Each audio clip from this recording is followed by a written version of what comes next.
Welcome to this month's edition of our 20-minute Teamship teaching. As I said, I do these every single month, short, sharp burst where we just deliver some value to you and share some ideas just to get your brain percolating of some things that you could do differently in business. And today I wanted to talk about the subject about from compliance to candor and about the hidden power of curiosity. I think curiosity is something we don't talk about that much in the workplace, and yet it is so valuable. And as we're going to see, it's a little bit of a hidden tool that you can use. So with further ado, let's just get straight into things today. So my first question is, how can we adopt a mindset of continual experimentation? Because I believe curiosity is the thing that enables us to get into experimentation. So perhaps you could just put into the chat for me, everybody, where you think you sit on that scale of continual experimentation. Are you in the red zone where you're steadfastly resistant to it? Or are you up in the top green area of radical reinvention? So perhaps in the chat, you could just pop where you think your organization, or even you, if you're not in a team or an organization, you're working by yourself, where you're at. So we've got sort of lots of 6s and 7s there. Yeah, Rhonda, I would expect you to be up there at a 9 or a 10, given what you're doing. Great. So a lot of people feeling that they are in this area of experimentation, and that is absolutely amazing. So thank you so much for sharing that. And we'll just be talking a little bit today about this continuum and how you move along it. So healthy curiosity, this is one of the levers of my Unbridled Teamship roadmap. This is a plan that I work with organizations with. And it's so important, I think, healthy curiosity, because what helps move our teams and even our own mindset from this area of being compliant into the whole situation of candor. Because I think we can probably all agree that compliance is very safe, is very predictable, it's very comfortable. But it's also quite dangerous because it's stagnant and therefore it's risky and it's silent. And flip that on the other side with candor, which is all about being alive. When we're in a space of candor, we've got a whole load of, we're fueling creativity and reinvention and truth telling. It's the behavior of high trust, high performance teams. People know that they can rely on you if they know that you're going to speak honestly about what's going on. And so the kind of hidden dynamics that we often see in teams don't get suppressed anymore. But the problem is that I see in many organizations is that leaders accidentally train their teams to comply. We always talk about tick box exercises. Have you followed the process? Don't rock the boat. But healthy curiosity tends to break that spell. And the more and more organizations I work with and the more and more leaders I work with, everyone's always scared about getting into this space of healthy curiosity because we're always concerned that we are going to upset our colleagues. That if we have a conversation with them and we're giving them a piece of feedback, we're always worried how people are going to respond to it. And then we don't have the conversations.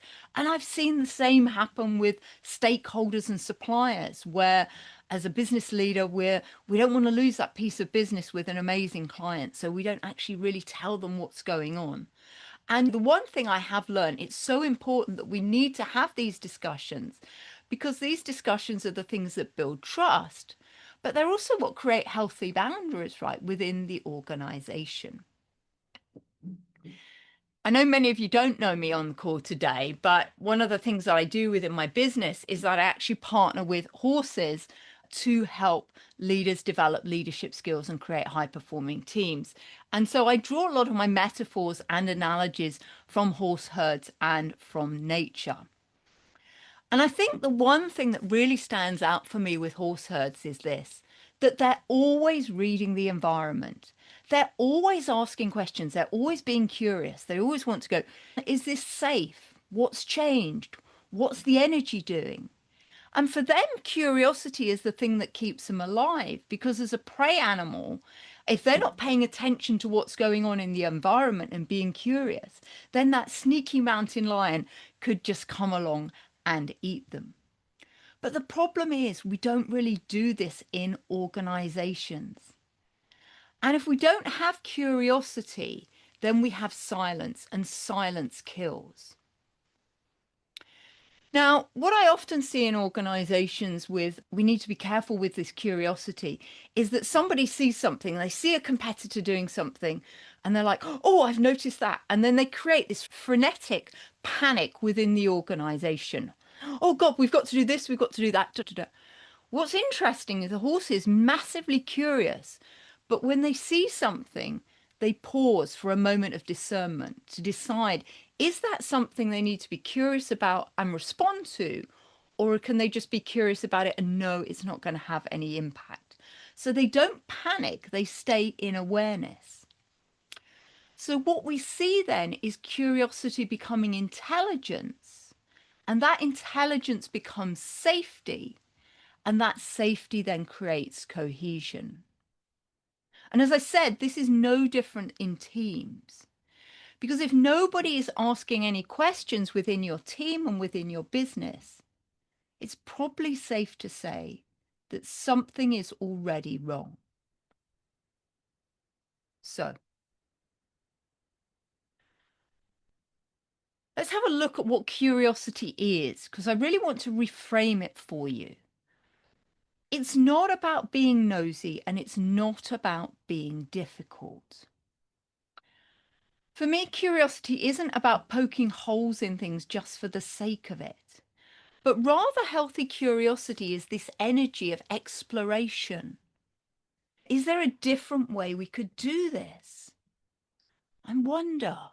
We've always done things this way. What could we do differently?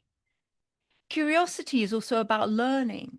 What can we learn from other organizations? And we know within business, the best new innovations in any industry usually come from a parallel industry that's adopting a piece of technology that we then pivot across to another industry.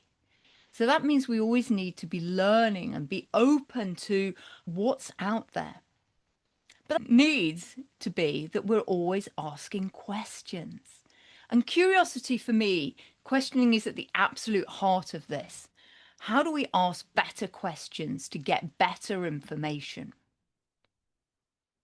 And when we're being curious as well, the really interesting thing is this also helps build connection. Many of you, if you've ever been on one of these 20-minute teachings or you follow any of my work on LinkedIn, you'll know I'm massively passionate about how do we build effective relationships within the workplace. And the way that we do that is by asking better questions, getting to know our teammates and really forging great bonds with them and having great connection with them. And that means from curiosity, we need to always be truth seeking. We need to always be asking the questions to find out more and more about people. And so that we can create this level of psychological safety for people. And a curiosity reframe as well is also about reinvention. I'm going to talk a little bit about this later on. But when we're curious, we open ourselves up to always be thinking, how can we reinvent? How can we do things differently? So curiosity for me is the difference between I'll do just what you said. Emily, I know we were talking before we came on air. It's the difference between this, telling people what to do and going, help me understand why we're doing something this way. And this enables us to step into the other person's shoes and see their perspective. Because we've got to remember, everyone, that there's no such thing as the absolute truth. Everyone we work with is seeing things differently. And so our role is to get curious and try and understand what pair of glasses do they have on? How are they seeing things differently to the way we are? Curiosity also enables us to move from this place of the plan is fine to maybe need questioning. Is there something that we're not seeing? Because that's the energy that fuels this adaptability. And the one thing we've got to remember, everybody, is that in today's world, about 83% of people are change fatigued, but they're not reinvention fatigued. So curiosity is this doorway to reinvention. The other thing about curiosity, and this was a really interesting fact that I came up across when I was doing some research for this, is that about 30% of people were more likely to recall something when they had become curious about it. So our memory improves. And psychologically, what was happening was that the more curious we became, there was a heightened level of activity in the midbrain that releases the neurotransmitter dopamine. So dopamine, many of you will be aware, is probably normally associated with reward, but it can also be related to enhancing the formation of new neural connections. So what some of the research is showing is it looks like this feeling of curiosity is helping people prepare the brain to absorb new and more important information. And therefore, we can get more stable memory and can remember more things. Three types of curiosity that exist within organizations. And I like to show this as the interrelated circles here. And these are the mirrors to what we call the three positions of empowerment. Three positions of empowerment help us get a new perspective. And there's something, if you have ever read my book, Unbridled Business, you'll realize that the whole book is structured around these three different perspectives so that we get a different perspective on curiosity through three different lenses. So let's just have a look at those. So the first lens is the lens of self. So this is self-curiosity. This is about self-awareness. It's the willingness to look inward, to have a look at what's driving you, what you're scared of, where are you holding back. This is the mirror that shows us where we're projecting things are fine when they're not. So I think for me, curiosity always begins with awareness.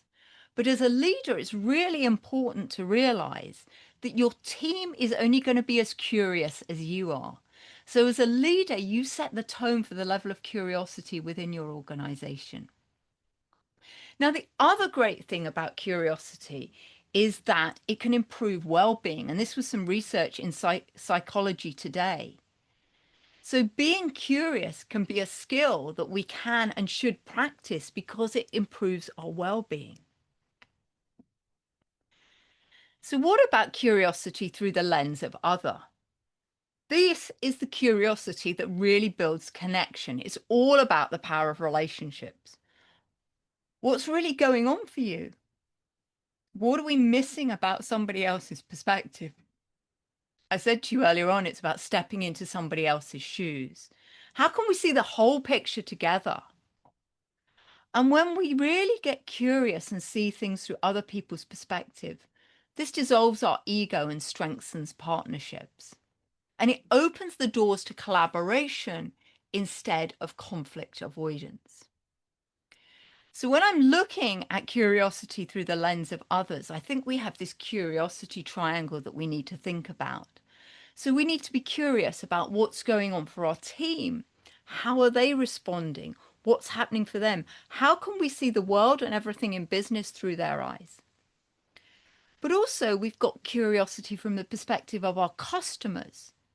What are they experiencing? So this is why we need to get out and ask our customers, what do they think about products and services, and get real feedback so we can find out what's really happening. And also we've got curiosity through the lens of the stakeholders.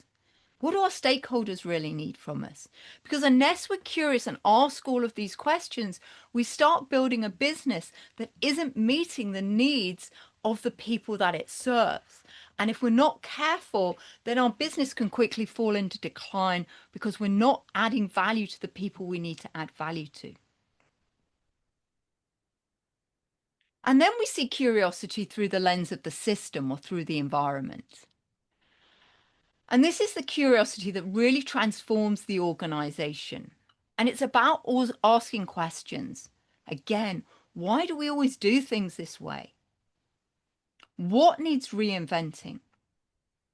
So it's really important to understand now that within organizations, the reinvention cycle for the average organization is only 6 years. In some industries, it's as short as 12 months. So businesses continually need to be curious to figure out the point on the S curve when they next need to reinvent to move to the next level. But unless we're asking these questions and being open to this experimentation that I spoke about at the beginning, we're never going to see that opportunity. And what's going to happen is we're going to miss the opportunity to reinvent, and then we'll see our business go into decline. So we always need to be looking at where's the friction slowing us down? Where can the breakthroughs happen? And when we do this and we ask enough questions, we can shift the team from firefighting to redesigning the future. Because at a systemic level, healthy curiosity is what fuels unbridled adaptability within the organization. And this unbridled adaptability, I would argue, is your competitive edge. The other thing as well to remember about curiosity, everybody, is that curiosity improves engagement within the organization. So it's going to improve the productivity and the profitability of our team members while also making them helping them enjoy the job even more. And so that reduces our risk of burnout within the organization. But the problem is, I see this happening in many organizations. That good old ostrich effect, right? Sticking our head in the sand and pretending it's not going to happen. Because when curiosity disappears within the organization, so does courage. So what I see in teams every week is problems get hidden, right, until they explode. Team members don't tell each other when they're frustrated with another department. And then all of a sudden, things brew and brew until somebody explodes and shouts and throws their toys out the pram. And everyone's, whoa, where did that come from? It had been there all the time, but people hadn't been brave enough and courageous enough to have that conversation. And when we don't have the curiosity, leaders get blindsided. They don't see what's happening around them, what the problems are until it's too late. And then innovation drops. And then there's the danger that people are saying what you think they want you to hear rather than what we want them to say because they don't feel psychologically safe. And that conflict, it simmers in the background, doesn't it? And it never gets voiced. And everyone plays small and the business plateaus and energy drains away. And I think this for me is always the saddest bit and the worst bit. I think what I see time and time again in organizations is people shut down, not because they don't care, but because when they do question things, they don't feel safe. So it's easier for them to be compliant and stay quiet because that's a place of safety. Because when they raise their voice above the parapet and question something, if there isn't a culture of experimentation within the organization, they get closed down. So healthy curiosity creates faster decision making. It enables us to have real dialogue. We get better alignment. We get more innovative solutions. We have higher energy and stronger trust. So what does that sound like in the organization? It sounds like people asking questions like, what are we not seeing yet? What would we do if nothing was off limits? What's the signal underneath this behavior? What's not being said that should be said? Tell me more about how you're reaching that conclusions, or what assumptions are we making here? So it creates this culture of openness and groundedness and connection and safety and psychological safety, but also this area of shared accountability where we're all taking responsibility for the results. So when we are curious, we create this candor. So candor isn't conflict. In my view, candor creates this clarity when the organization, everyone knows where they stand and what's going on. And that's such a great place to work when you don't have to keep second guessing all the office politics and what you can and can't say. So I want to leave you with a few simple, practical tips that you can use to help build healthy curiosity in the workplace. The first one is what I call the truth round. So what I would encourage you to do is once a week ask your team, what do we need to speak about today that would move us forward? No judgment, no blame, just the truth. Or you might want to try the what are we pretending not to know question. Because in my experience, this can absolutely shift anything. And you can use this in meetings, you can use this in one-on-ones, you can use it by yourself. But it surfaces up unspoken concerns that are going on within the business. And of course, once we know what those concerns are, we can take proactive action to eliminate them. And the final thing that I really encourage you to do is reward the questions asked within your organization, not just the answers. Every time somebody asks a thoughtful question, acknowledge it, because curiosity grows when it's seen. And as I said, the leader sets the tone for curiosity within the organization. So the more curious you are, the more curious your team will be. And then it starts becoming the norm.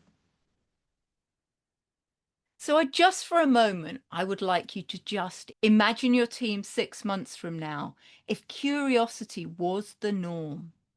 People spoke up freely. Problems are solved earlier. Energy rises. Ideas flow. Conflict becomes collaboration, and candor becomes the habit. You move from firefighting to future building. This is how you build teams with unstoppable momentum. And this is how you shift from being compliant to being in candor. Because healthy curiosity creates a feeling of trust within the organization that gives us candor. When we've got candor, we can get into momentum more easily. And then we can so much more easily reinvent the business to keep it foolproof and keep it moving forward and not fall into decline. Because I just want to paint this picture for you as we leave. Over the last few months, we've seen over 140,000 jobs disappear across major companies. Companies like Amazon, UPS, GM, Target, Nestle, Microsoft, Procter & Gamble. But this is the thing, right? Layoffs aren't a strategy. They are a symptom. They're a late stage of what we call Titanic syndrome, which is something that I'm going to probably cover on the January teaching.